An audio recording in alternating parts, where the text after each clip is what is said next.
My name is Carlton Cartwright. I am the Executive Director for Veterans Memorial and Multicultural Histories Incorporated. Today is September 25th, 2023, and it is Monday morning. And we are at the office of Congresswoman Sheila Sherfullis McCormick.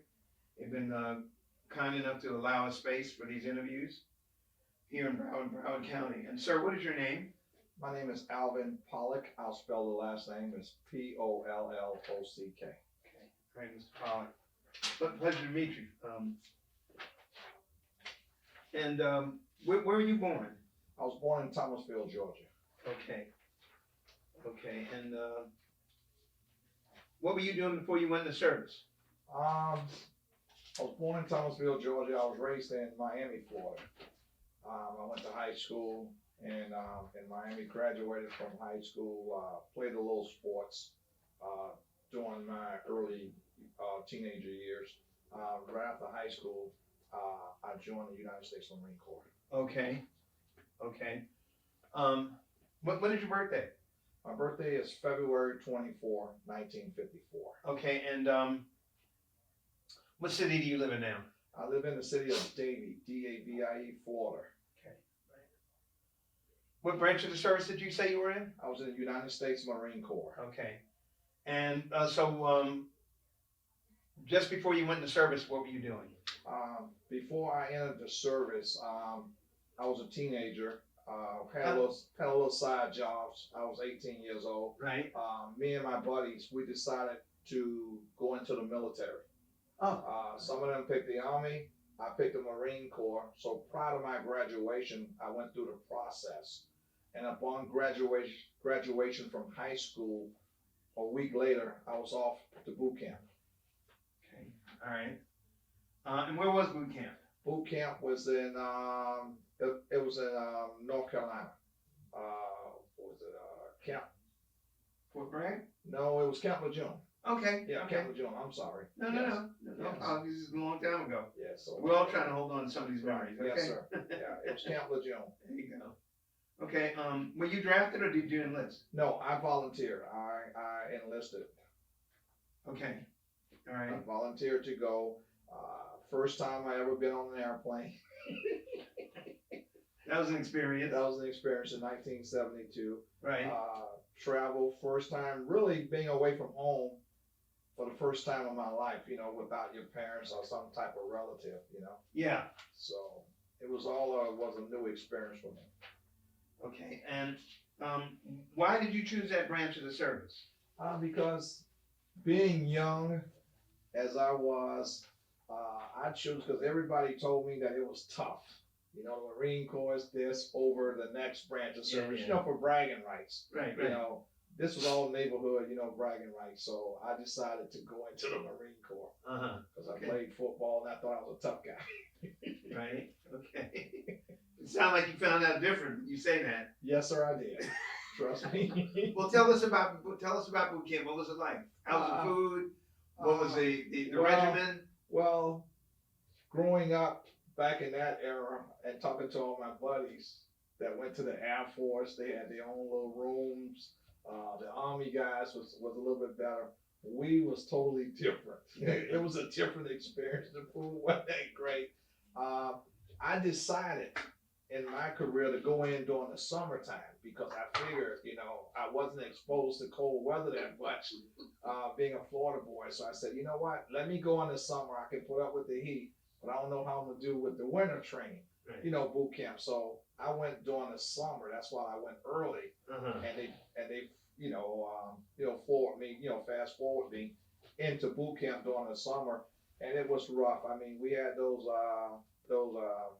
heat. There was days that we couldn't even march or train because it was so hot. They had flags up, and then the sand fleas would just put a hurting on you, and you couldn't hit or move when you're in formation and standing at attention. All you can do is take the pain. Right. So tell me about your instructors. What were they like? My instructors, for me, it was just like a wake up call. I mean, being 18 years old, going into the Marine Corps, waking up with people yelling and just like you see in some type of movie sometime, guys banging on garbage cans, making noise at 6 o'clock in the morning, 5 o'clock in the morning, you get up. Everything was time coordinated. Right. Everything from the time you wake up to you making up your bed to being in formation to eat, everything, was time driven. Right. Okay, and it was just a new experience for me being a young kid, never exposed and never had that type of restrictions, and so it was a learning experience that I got adjusted to. They was rough. I thought they were some of the meanest people in the world. I mean, they get up in your face, tell you not to look at them, turn your eyes somewhere else, right. Don't stare me down, this little type of games, things, that went on. And conditioning, yes, right, sir. Yeah. For what you may be faced with in life. Right. And but it was an experience that I learned. Okay. And I was able, to deal with. What was your first duty station? My first duty station. Wait a minute. Tech school. What was your MOS? My MOS, I can't remember, but I was a rifleman. Okay. At that time. Okay. Right, yes. And I was assigned to 6th Fleet, meaning that we was attached to the Navy. When we went out into the Caribbean, they always have ships up around. I was assigned to the 6th Fleet. Me and my squadron of personnel. Okay. So we just was out on patrol, and then you go out for 6 months and you come back in. And what year was that when you went in, by the way? 72. Okay. All right. I had a 2-year enlistment during that time. Okay. See, during that time period, you can go for 4 or 2. Mm-hmm. And I chose 2, then I can always re-up. Right. My father said, well, why don't you just take 2 and see what it's like? See what it's like. Right. How many years did you do altogether, by the way? I did a year because I got injured in there. Oh. Rough. Yes. Okay. Yeah, I got injured, like during training. So I came out as a disabled veteran. Okay. I was right. All right. So, and you spent that year at that, what base? It was in Camp Lejeune. Okay. So that was the only base that you served on? Yes, sir. Okay. So just tell me about your entire, you were there for a year. Yes, sir. So what was your life like during that year? Oh, life was, I had to get adjusted to, coming out of boot camp, being on certain posts. It just taught us a lot, I met guys in there that never was exposed to being around Black Americans. Mm-hmm. We've had those conversations. So, I was just amazed being a young man, right. Being out like that. So it taught me a lot. I learned a lot from just interacting, with other people from different states, different countries. I made a lot of good friends around the nation, and we became friends, like years later, and we stayed in touch, with each other. It was just a great experience that I wish that every young man would go through. Did you travel at all while during that year? Did you go to other bases or EDY or anything? What we did was I had an uncle that was stationed at the 82nd Airborne. Okay. Up in Fort Bragg. So when I got leave time on weekends, when I was off, I used to travel up there a lot. So I spent some time at the 82nd. Okay. A lot learning and just talking with those guys, and then hanging out with the Army guys, huh? Hanging out, the Army guys, going back and forth. Yes, sir. Right. It was a great experience. Okay. Okay. So R&Rs. When you did some R&R, right? You got weekends or? Yes, sir. What'd you do? Weekend off. So what we would do, we would just go to the town. See, I went to Fort Bragg because I was stationed in Jacksonville, North Carolina. Mm-hmm. That was where the base was at. And before you get there, you're a young man. You're looking for a little girlfriend or somebody. That you can talk to. But before you get there, you got to remember there's tens of thousands of other guys already there in this little small town. Right. So I went up to Fort Bragg. Okay. And I met a nice young lady, Uh-huh. during that time. So I used to go back and forth, to visit her and Right. see her and all. And then me and my buddies, we would get together because one of us had a vehicle, and we would drive down.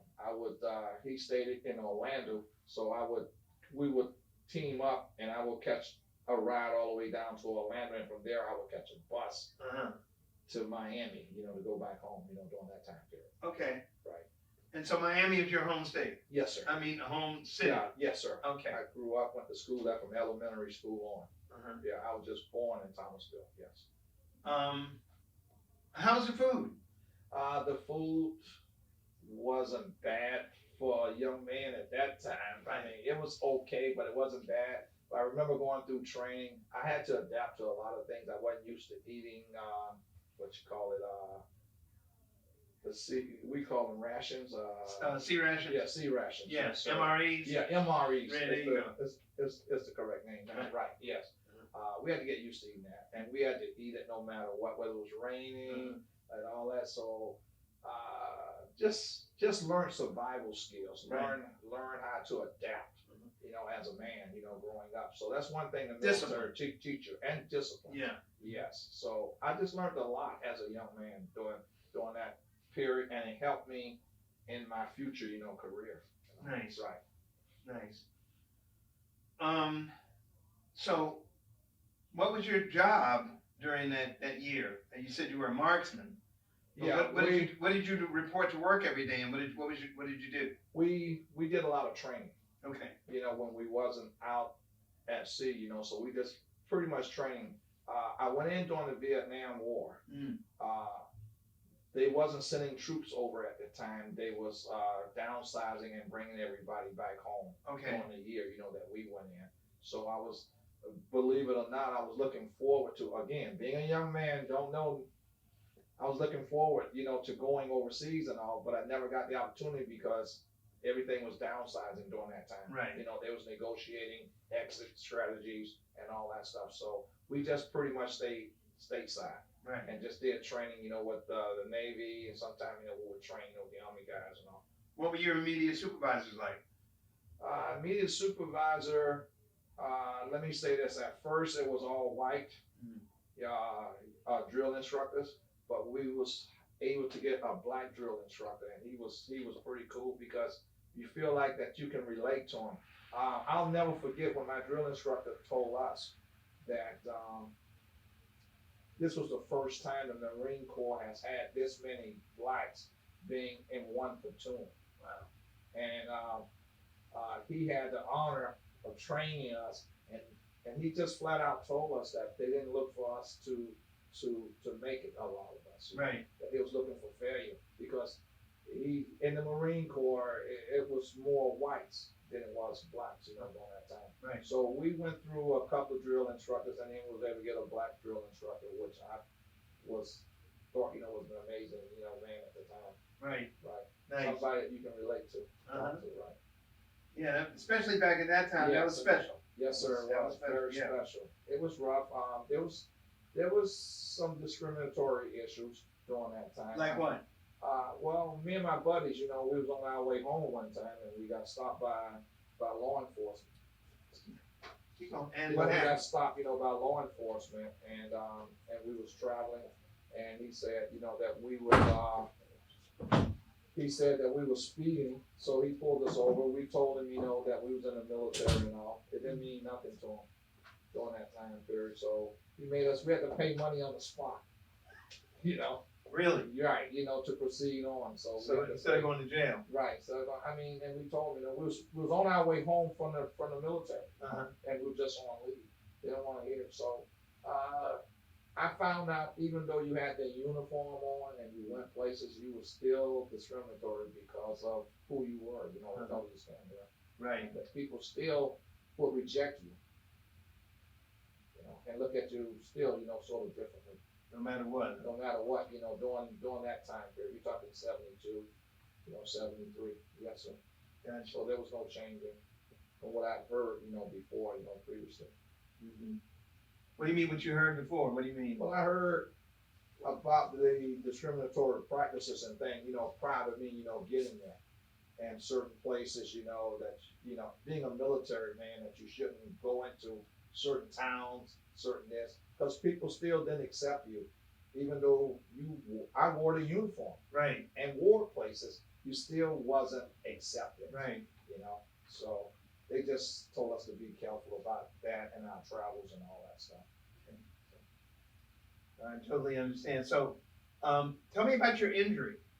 Oh, I got hurt during training, my knee, and, today I still have problems with it. So, they discharged me, because of that, but they said I wouldn't be able, to proceed on, because I messed it up so badly, and I had to have surgery and all that. Really? Yes, right. They give you what percentage? I'm at 80%. Okay, that's not bad. Yes, sir. Okay, so, all right, now, so you didn't see any combat? No, sir. Good, that's not an issue. Besides yourself, were there any other casualties and anybody else get hurt? You got other guys that got minor injuries, during training, Mhm. depending on, what we was doing, things happen, Right. So, and during that era, a lot, like during my injury, one thing that we didn't try and do a lot was go to sick bay. Okay, We tried to stay out of sick bay because they look at it during my time of service as a sign of weakness. right. So a lot of things, we just took a lot of pain. Uh, And I took a lot for a while with my knee, so I never complained, but it got to the point, where I just really, really hurt it. Gotcha. And they said that, due to the damage that I had, it had been a long time healing and never healed. To this day, I was told by the Veterans Administration, I have to get 2 knee replacements. wow. Both knees? Yes, sir. Have you had that done already? I haven't had it done yet. I've been holding off. Taking a lot of cortisone shots and waiting on new technology to come out, because back then the technology is getting better and better every day. Let me say that, because when I came out, they would just cut you and do what they gotta do and leave scars and never be the same. Right. So I was young and I was just trying to hold out. And they told me I can hold out as long as I can. But I have it now. I don't have any cartilage in any of my knees. It's just bone on bone. Uh-huh. Yeah. So That makes 2 of them. So anyway, I'm waiting too. Anyway, did you ever have any problem staying in touch with your family while you were in the service? no, sir, not at all. The only thing that they restricted us to when you first got there, you could never make any phone calls and all until like your last week of training, Uh-huh. stuff like that. And during my era, and we just got letters. Eventually, the letters caught up with us, and we can write letters. Right. So what I try and do is I try and write a letter every day or every other day, so you can keep it constantly coming back to you, to different people. Right. Yes, sir. Okay. Okay. Tell me about a couple of your most memorable experiences during your time in the service. Give me 2 of those. One of my memorable experience was I made PFC out of boot camp. So that was a promotion. I did very well, and I was very active. I pride myself on doing the best, that I could be and all. And just being able to come back home, because what happened was, it was me and about 5 or 6 other of my friends. Mm-hmm. We all agreed to go into the military. Okay. And we went down at the time, down to, it was a place in Coral Gables down in Miami. I think that's where the recruitment office was during the time. Uh-huh. But during that time, the recruiters used to come and pick you up, take you down, and all that stuff while you drove down. And I went through the process, and a lot of them sort of backed out. So I told them, my statement to my friends was, and we're best friends today, I grew up with them. I said, guys, there's nothing out here for us. There was no jobs for us, really. It was either college, which my parents couldn't afford at the time for me to go to college. I didn't get a scholarship for sports because of my size and weight. And the only other option that I saw for me was going to the military, because they offered me an opportunity with the college payments, and I got a chance to buy a home and everything. So that was my vision during that time period. So I wanted to accomplish that, and I did.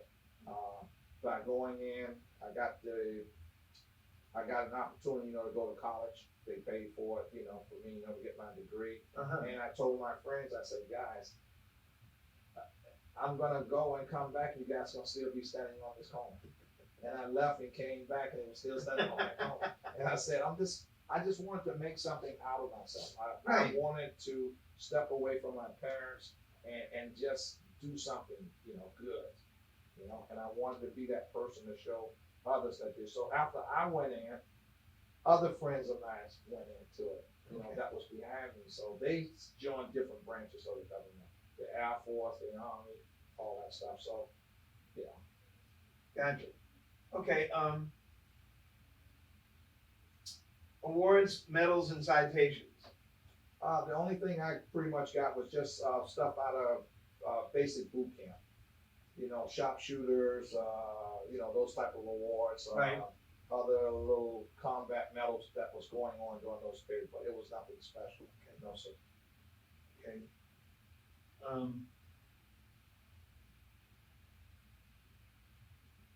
So you went in 72. Yes, sir. So you came out, what month in 73? I think it was around May, early June.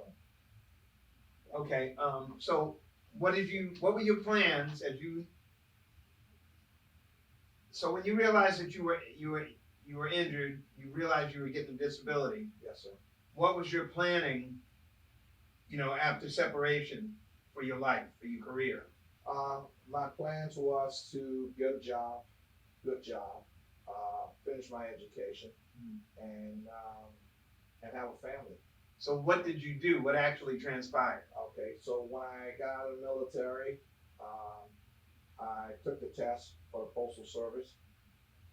I went to work at the post office. Okay. And that was something that I did not want to do, even though it was a good job. Right. I had relatives that worked there and all, they was hiring me. By me being in the military, that was an added plus in life too that I looked at, because you got veteran points. Right. So I wanted to take advantage of all the opportunities, that I had. So I went there, didn't like what I see, always heard people complaining in my neighborhood where I grew up at.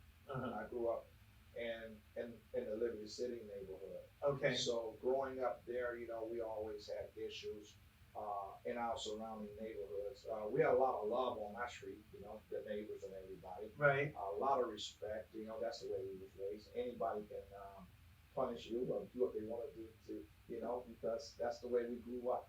Gotcha. Knowing That village. That village, yes, Right. sir. Yeah, village And we had concept. that Yeah, village. I got you. My mom fed everybody. You go to your neighbor house, and, that's just the way it was. Right. When we grew up, we had a lot of love, and but we didn't have a lot of black police officers during that time period. Mhm. So, and there was a lot of things going on, racially, disparity, when it came to black folks in our community. Mhm. So what I did was I joined law enforcement. Oh, okay. Yes, sir. Is that on what level? City, county, state? I joined the county. Okay. It was Sheriff? Miami-Dade, police. Yeah, the Sheriff's county. office? Yes, sir. Okay, yeah. It was Miami-Dade Police, which is the county police force. Right. I joined them in 1975. I graduated, from the police academy, Okay. and saw an opportunity because I worked in my neighborhood down there. You know everybody. You know what everybody lifestyle is, and also I wanted to make a move. So I made a move to Broward County. They was hiring. I joined the Broward Sheriff's Office in 1977, and I spent 40 years there, and I retired in 2017 as a colonel. Okay. Yeah. All right. started From out- Broward. Yes, sir. I Okay. started out as a patrolman, and I retired as a colonel. All right. So, but you started in Dade. I started in Dade, so Broward was hiring also. Okay. So And all your time accumulated right, it was in Broward. Yeah. from Miami to. Yes. You didn't lose any time. No, sir. Good. Okay. Right. So what happened was, me and my buddies, that was in law enforcement too, we decided to come to Broward. We just want to get away from Dade. We knew everybody. Right. You work in your neighborhood, so that wasn't a plus. Right. So we go, hey, you know what? We want to make a change. So we came to Broward County because we knew that they was hiring also Right. during that time, and we immediately got hired. So I started with Broward in October of 1977, Mhm. and started out as a patrolman. Worked my way up, following 2 years, I was a detective and just kept going up the corporate ladder, Nice. of success. And, I retired as a colonel. I was in charge of law enforcement, and I was number 3 in charge of the whole agency. Okay. We consider law enforcement to also be a job that requires service to the community. Yes, sir. So what I'm really gonna, okay, so in both instances, in your military, stint and right into law enforcement, you feel like you had all the supplies, what you needed to do your job in all 3 instances? Somewhat, but not really, because, the military prepared me for my future. Right. Let me say that. And, it taught me how to be humble at times Right. and what to expect in life. So, and that was, even when I got into law enforcement, Right. I experienced racism so badly. Okay. I mean, it was rough, but I survived it. And the reason why I survived it because they want you to quit. Uh-huh. They want to, in my opinion, they want to run you off, but you got to stick it out, stick it and stay with it. And I was determined to be there and make that difference, to make those changes. How did you cope? How did you cope with those types and kinds of challenges and obstacles? I mean, you already expressed that, there was issues when you were in the military. Yes, sir. All right, so all the way through, I'm just gonna call it 2 law enforcement Right. stints. Right. So in your mindset, Right. how did you handle that psychologically? What I did was, and I'm standing here before you today, was all God. I just stayed on faith and prayer. And God God brought me through it, because I worked with guys that you will come up in an area, or you would be around them. They didn't see you standing there, and they would use the N-word. And then they would, then they would catch themselves when they see you and say, "Oh, well, we're not talking about you." Okay.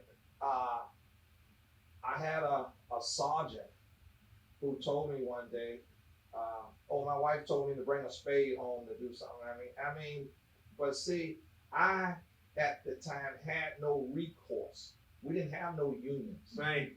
We couldn't go to a union. We had nothing. And if you say something or complain about it, they will say that you're insensitive. Oh, well, you're taking it the wrong way. Right. You got thin skin, and eventually you wouldn't have that job. Right. You would be they would find a way to terminate you. Right. If you complain on a supervisor. So you had to take it. So what I did was, that's what I said the military came in at. I just put on my thick skin of armor, and I just went through it, and prayed over it, and God just brought me through it.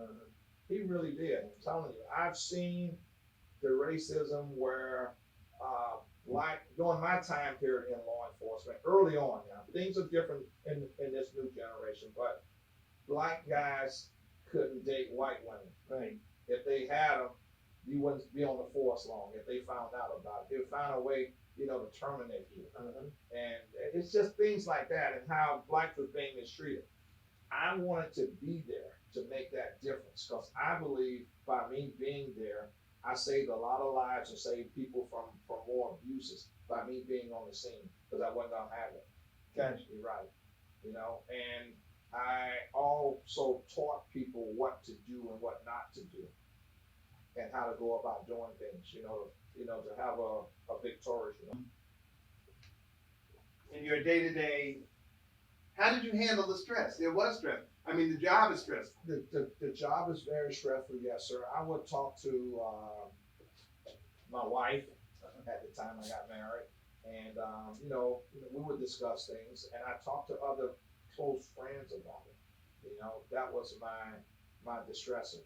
But a lot of times what I did was I just stayed focused on my mission. See, a lot of times, and I try and tell these young kids that are getting into law enforcement, they don't have a person run you away from what you love to do. See, I love my job. I have a passion for it, I know what I was there for. My assignment was come there to make a difference, to help people in our community, Right. okay? Because, we wasn't present. I wanted to be that presence, and I did that. And I got into a unit where I can make those type of presentations, to the people and help people along the way. Uh-huh. So, in my career, I could walk around and didn't need a gun, because I knew everybody in the community of Pollock County, Right. okay? I very rarely had a gun on, Really? yes. And since Weren't you required to wear your weapon? I had it in the car, but I didn't have it on me, Okay. because I didn't wear a uniform. Oh, really? Right. Because of the type of work I was doing at the time. And what was that? I was a detective. Okay. Right. So, I just worked, and then I was a community relations officer during the time, and I was Okay. involved in the community. And people don't want to see you with that uniform on sometimes because, of the reflection of everybody else. So I would dress like this, with a suit on, or a tie, Uh-huh. or just a shirt, pants, and I just communicate with people. Just be a good listener, Right. learn, and just tell the truth. They Nice. just want to hear the truth. I have a few more questions. While you were in the military, how did you get along, or what was your opinion of your fellow soldiers and officers? My opinion was good. I mean, the squad we had, was very good. We didn't have any, during my period there, we didn't have any fights among ourselves, with people that just went at it. We just was a cohesive unit, everybody got along, everybody talked, and that was black and white, Okay. About your education, you hadn't finished it when you left the military. No, sir. So, did you use your GI Bill? I used the GI Bill. For what? I got my bachelor's degree in public administration Where? at Barry University. Okay. Yes, sir. So I continued. I went to Miami-Dade College Mhm. for a few years, and then I transferred over, and I went to Barry University. Okay. So, but that helped me along the way. Right. Paid the bills early on in life. And you mentioned, I think, you maintain close friendships from the military? Yes, up until, I would say, I got out in '72, up until maybe about 15 years afterwards, and then people, we lost, sort of like, lost contact, with each other. Yes, sir. Gotcha. Okay, last two questions. Did your military experience influence your thinking about war, about the military in general? Yes, it did. I joined the military at a young age because I wanted to be a part of something good, and that was protecting our country. Uh-huh. That was my belief, that, hey, this is what's required of us, to do something good. Go out, volunteer, go and fight for what we believe in. But it also gave me second thoughts too. When you come back home and you can't get a job, or you can't get the resources that you need, it hurts. It puts a damper on you, saying, well, why am I fighting for something that I go someplace, I give my time, I give my effort, and I give my life to, and then I come back home and people treat you totally different. And I experienced that because even being in the military, when I first came back, before I got the job at the post office and all, it was kind of tough, people still discriminate to you in 74, 75 about jobs, Mhm. You go to the VA hospital, and at that time, that I look back on it, they treated you differently, the doctors, I had a doctor for so long.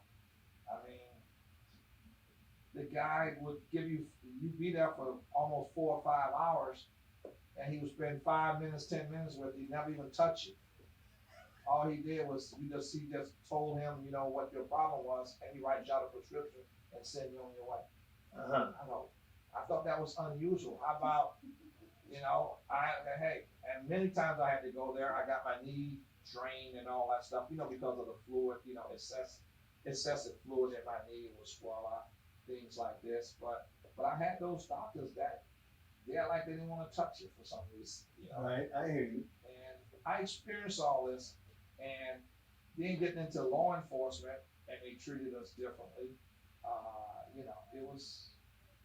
It was an experience, but God brought me through it.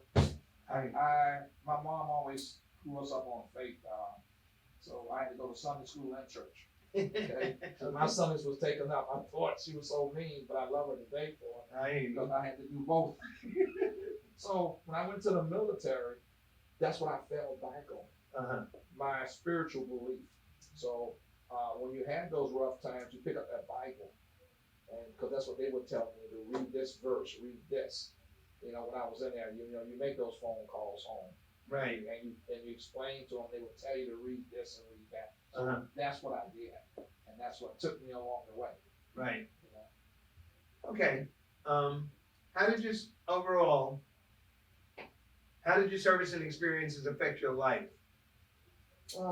It affected my life by making me be prepared to what I was going to face later on in life. My career. I was able to adjust, humble, and deal with certain issues. That got me to where I am today. Gotcha. Right. So, but I learned at an early age by being rebellious in certain places and doing certain things that if I didn't know it, I wouldn't have been able to be, where I'm at.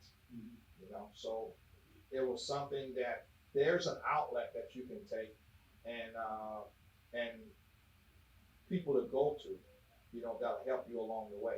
See, and what I mean by that is, say if you have an issue now, you can go, we have the NAACP that you can go to and you can complain.